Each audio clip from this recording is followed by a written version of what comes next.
Salam alaikum, shalom aleichem, que la paix soit sur vous. Bienvenue, mesdames, dans ce 51e épisode du podcast Fini les dettes, votre rendez-vous hebdomadaire pour reprendre le contrôle de vos finances. Avant d'aller plus loin, je vous prie de m'excuser, j'ai mal à la gorge, donc je ne peux pas parler plus fort que ça. N'hésitez pas à augmenter le volume de votre téléphone ou de votre appareil sur lequel vous écoutez cet épisode. Vous êtes de plus en plus nombreuses à nous rejoindre ici chaque mardi à 14 heures. Alors d'abord, merci pour votre confiance. Merci d'être là. Vous le savez, c'est très important pour moi que les femmes apprennent l'argent. Et puis, bienvenue aux nouvelles abonnées.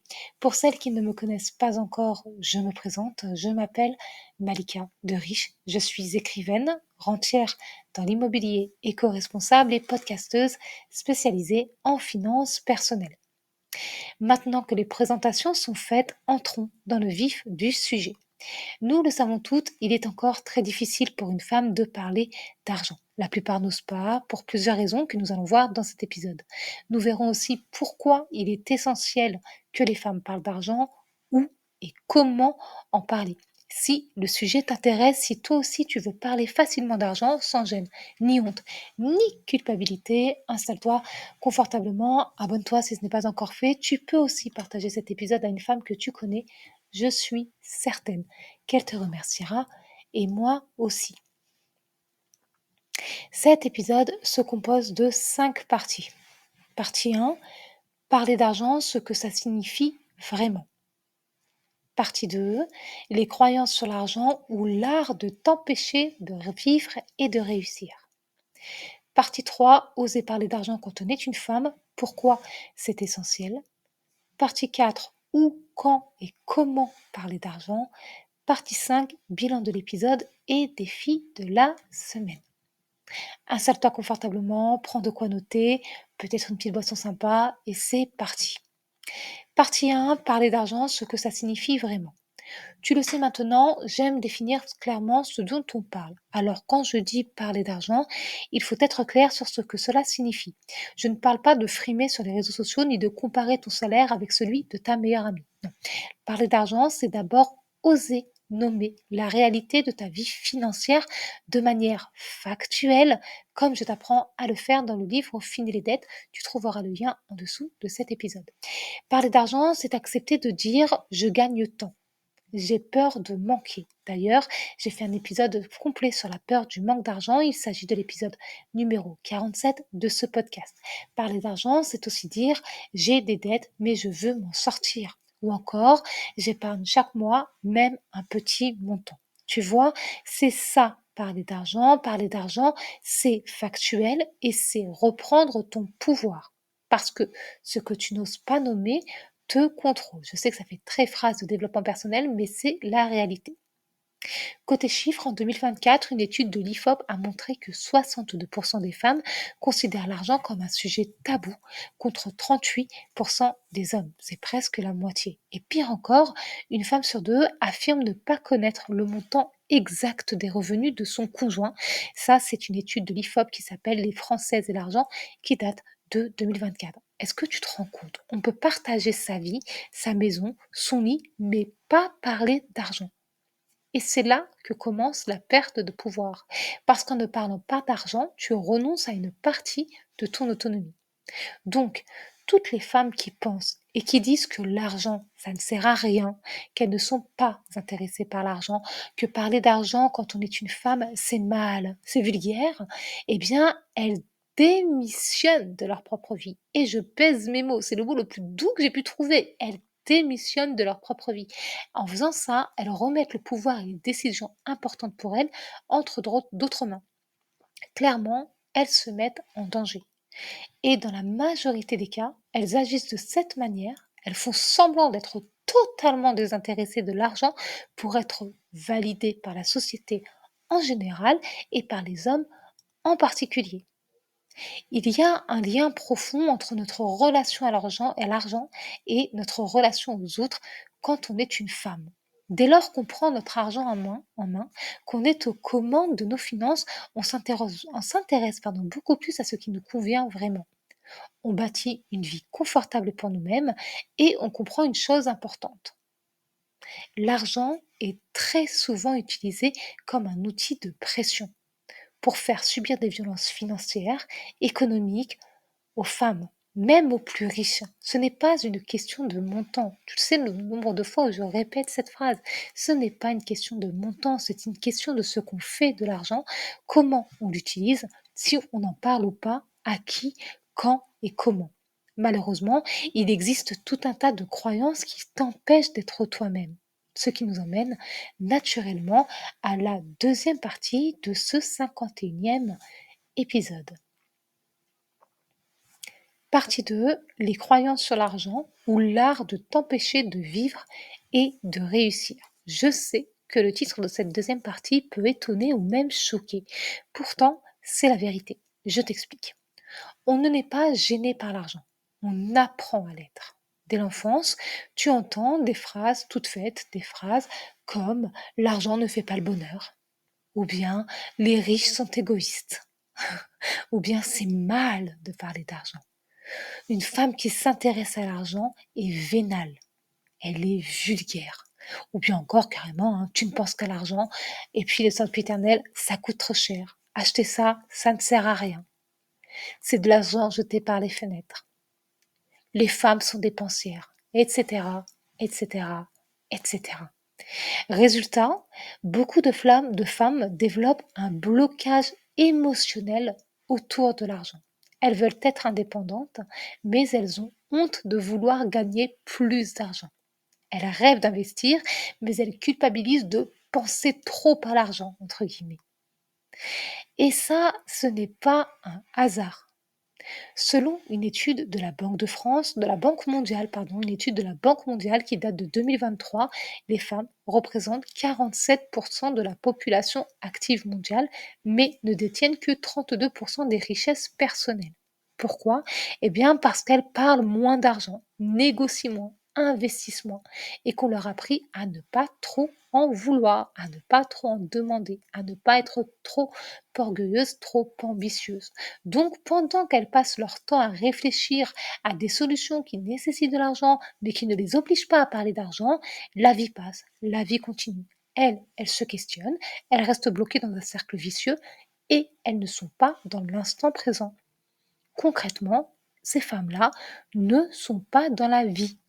Elles ne vivent pas.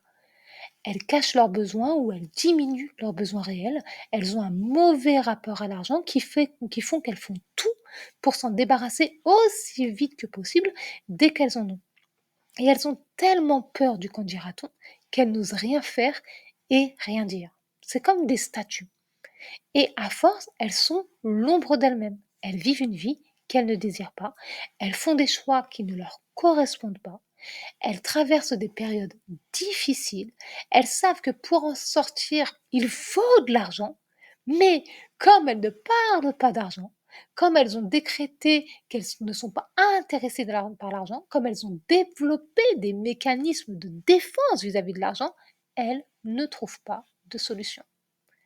Résultat, elles vivent une vie de merde. Elles le savent, elles se détestent et elles en arrivent à faire des choix qui les mettent très très très sérieusement en danger.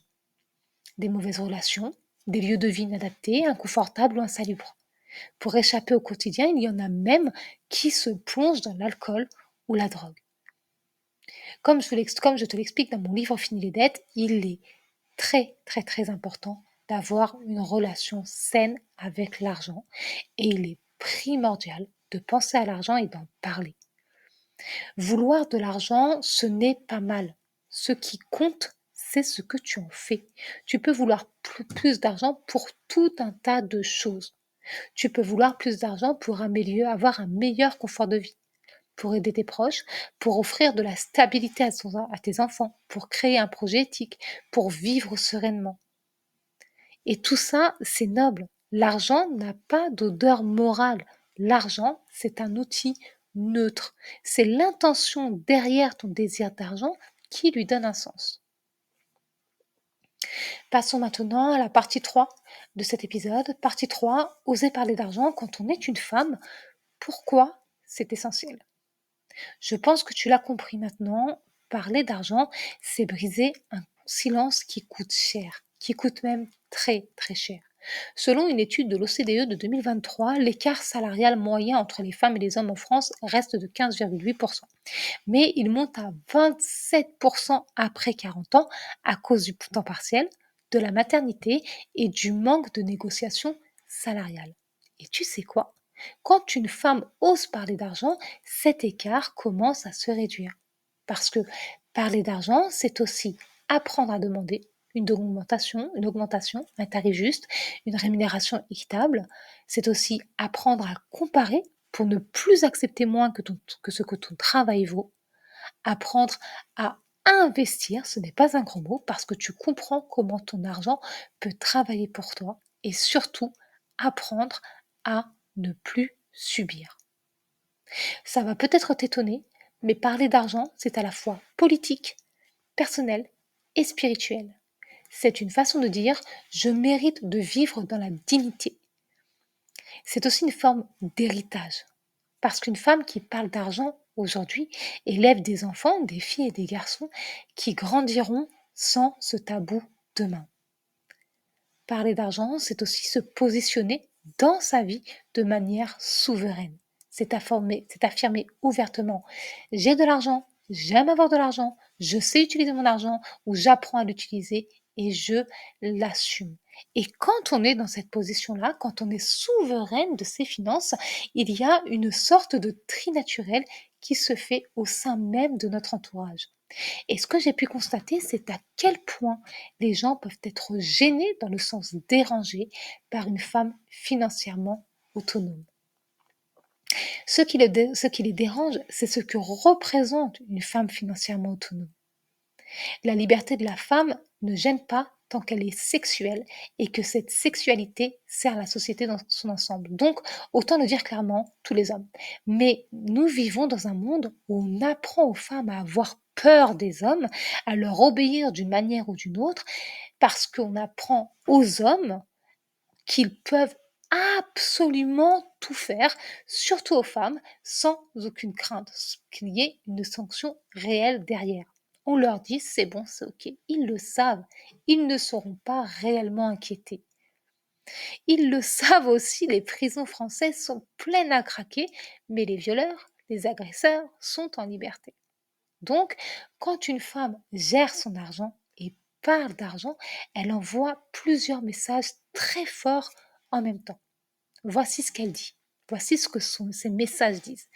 Je suis financièrement instruite. Je comprends les mécanismes et fonctionnements de l'argent. Je n'ai pas de croyances limitantes ni de superstitions concernant l'argent. J'ai l'esprit vif et clair. Je suis en mesure de payer pour mes besoins et mes envies personnelles. Je ne justifie pas mes choix, mais je peux te dire précisément combien ça m'a coûté. Je suis en mesure d'instruire financièrement mes enfants et donc de mettre fin à des schémas de pauvreté parfois très très très très très ancrés dans nos familles. Je ne dépends pas d'un homme financièrement. Je ne dépends pas d'un homme. Même si je n'ai pas beaucoup de revenus, je sais comment les faire fructifier. Quoi qu'il se passe dans ma vie, je suis en mesure de trouver des solutions. Je sais que l'argent paie les avocats, paie les médecins, paie les billets d'avion, paie les hébergements. Tu l'auras compris, une femme qui parle d'argent ouvertement, une femme qui parle d'argent, a beaucoup moins peur qu'une femme qui ne dit rien. Les femmes qui parlent ont beaucoup moins peur que les femmes qui sont les femmes silencieuses. Une femme qui parle d'argent prend naturellement sa place dans des discussions censées être réservées aux hommes ou à une certaine élite. Je sais que ça fait beaucoup, alors avant de poursuivre, je voudrais que tu fermes les yeux un instant. Respire lentement et demande-toi, qu'est-ce que je ressens quand j'entends le mot argent? Peur, colère, indifférence, note-le. Tu pourras travailler dessus plus tard. Personnellement, j'étais très mal à l'aise pendant de très nombreuses années quand j'entendais le mot argent. C'est en me désendettant, qu'en remboursant mes 12 000 euros de dette, que j'ai pu faire un travail dessus et être petit à petit plus à l'aise. Passons maintenant à la partie suivante. Partie 4, où, quand et comment parler d'argent. Maintenant que tu comprends pourquoi parler d'argent est essentiel quand on est une femme, laisse-moi partager une petite anecdote avec toi. Un jour, je discutais avec ma famille et j'expliquais que je voulais du soutien, même moral, de sa part. Je parlais de mes activités professionnelles. L'une de mes sœurs m'a répondu: Je ne suis pas intéressée par l'argent et encore moins par l'islam, en faisant référence à mon livre 10 choses à savoir sur la finance islamique quand on est une musulmane qui veut atteindre la liberté financière. Tu trouveras le lien de ce magnifique e-book sous cet épisode. Je n'ai pas répondu et je vais t'expliquer pourquoi. Si tu me suis sur Instagram, tu sais ce que je dis souvent. Je dis souvent que la majorité des familles sont dysfonctionnelles, y compris la mienne. Et dans les familles dysfonctionnelles, il y a des membres qui s'adonnent à la communication passive-agressive, comme on s'adonne avec plaisir à une partie de tennis. C'est une manière de t'envoyer des pics en espérant te blesser ou te faire agir l'air de rien, à demi-mot. Il n'y a que les personnes qui ne connaissent pas la qualité de la relation et le passif des deux personnes qui sont en train d'échanger, qui ne comprennent pas. Les autres comprennent. Sinon, je me réexplique. Il n'y a que les personnes qui connaissent la qualité de la relation et le passif des deux personnes qui comprennent. Sinon, ça passe complètement inaperçu. Donc, quand ma sœur m'a dit: Je ne suis pas intéressée par l'argent et encore moins par l'islam, moi je payais moi, on a tout de suite décelé l'attaque. C'était une façon de me dire qu'elle me pense vénale et que ma foi la dérange. Ce sont des choses auxquelles je ne réponds pas et je t'invite à faire pareil. De manière générale, ne réponds pas à ce type d'insultes stériles et même racistes. Là, on est carrément sur l'islamophobie. Hein.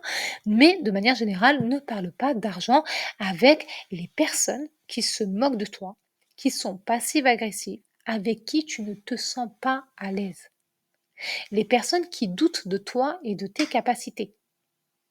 Les personnes irrespectueuses et qui médisent, elles feront la même chose avec toi et c'est probablement même déjà le cas.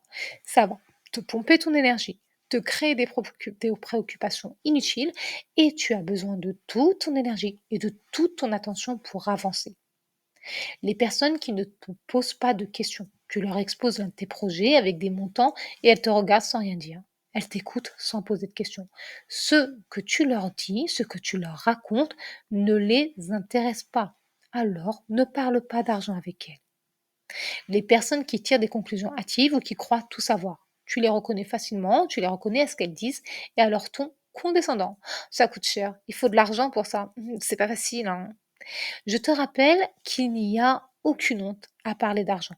Je te rappelle que l'argent est un outil qu'on utilise et qui circule jour et nuit, même quand on n'en a pas conscience. Tu as le droit d'en vouloir plus, tu as le droit d'en parler sans aucune culpabilité. Il y a des personnes avec qui tu peux et avec qui tu dois parler d'argent. Voyons cela en détail. La première personne, c'est évident, c'est toi-même. Avant de parler d'argent avec les autres, commence par toi. Regarde tes chiffres, mets des mots dessus. Je gagne tant, je dépense tant, je veux atteindre ça, je veux atteindre cette somme-là, je veux atteindre cette somme d'argent, je veux qu'il y ait tant d'argent sur mon compte bancaire. Parle-toi comme à une amie, sans honte, sans jugement. Et de manière générale, tu dois être ta meilleure amie, ta confidente et ta meilleure conseillère. Si tu es gêné de te parler d'argent à voix haute, hein, je peux tout à fait le comprendre, écris-le. C'est encore mieux d'écrire parce que tu ancres ça en toi. Et plus tu le feras, plus ce sera naturel. Petit 2, parler d'argent en couple. La transparence financière dans un couple, c'est une preuve de respect, pas de méfiance. Une étude de l'INSEE qui date de 2023 indique que 37% des séparations ont pour cause principale les tensions financières. Alors, mieux vous parler avant que le silence ne coûte une relation. Pour ma part, je pense qu'on devrait parler d'argent dès le départ, se poser les vraies questions. Combien tu gagnes d'argent? D'où vient ton argent? Quels sont tes objectifs de carrière? Est-ce que cela a ou aura un impact sur les finances du foyer? Combien d'argent tu épargnes par mois? Quels sont tes supports financiers? Quelle est ta croyance la plus bizarre concernant l'argent? Est-ce que tu es à l'aise avec l'argent? Que penses-tu d'une femme qui gagne plus d'argent que toi? Qui va financer le foyer? À quelle hauteur? Concernant les enfants, qui paie quoi? Comment préparer leur avenir financier? Va-t-on les aider à financer leurs études? Quels sont tes rêves et combien ça coûte? Il y a tellement de questions à poser concernant l'argent quand on est en couple. Je sais que c'est très difficile de parler d'argent en couple parce qu'on ne nous explique pas comment faire et qu'on nous a mis dans la tête qu'une femme qui parle d'argent avec un homme, qui parle d'argent en couple, ou qui parle d'argent tout court, c'est vulgaire. Et que monsieur va croire que tu es vénal et qu'il ne voudra pas qu'il t'épouser ou qu'il va te quitter s'il considère que tu penses trop à l'argent. Or, je le répète, il est primordial pour les femmes de parler d'argent. Et si ça coince ou que ça crée des tensions, quand tu en parles avec ton conjoint, eh bien, il faut quand même en parler, d'une manière ou d'une autre. D'ailleurs, à ce propos, je t'invite à écouter ou à réécouter l'épisode numéro 17 de ce podcast Fini les dettes. Il s'appelle Argent et couple, comment gérer à deux sans dispute. Alors, je te préviens, il se peut qu'au fil du temps, et parce que ton niveau d'intelligence financière augmente, tu aies le sentiment qu'il te pense vénal, surtout si son niveau d'intelligence financière à lui n'augmente pas. J'en parle parce que ça peut arriver, ça m'est arrivé. Le monde ne s'est pas écroulé pour autant. C'est juste que dans toute forme d'apprentissage, quand le couple n'avance pas ensemble, ça crée un écart qui peut s'agrandir avec les années. D'où l'importance de parler d'argent ensemble régulièrement. Petit 3, parler d'argent entre femmes. Et ça, c'est tellement mon fantasme, créer un espace de parole financière. Alors, bien entendu, il y a ce podcast Fini les dettes, la zone des commentaires est faite pour ça. Tu peux aussi venir me parler en privé sur Instagram, Malika de Riche Auteur. Tu peux aussi en parler avec d'autres femmes, entre sœurs, si ça se passe bien, entre amis, entre collègues. Partagez vos expériences, vos peurs, vos réussites. Tu peux aussi lancer un petit cercle mensuel ou simplement en parler autour d'un café. Ce sont des choses naturelles.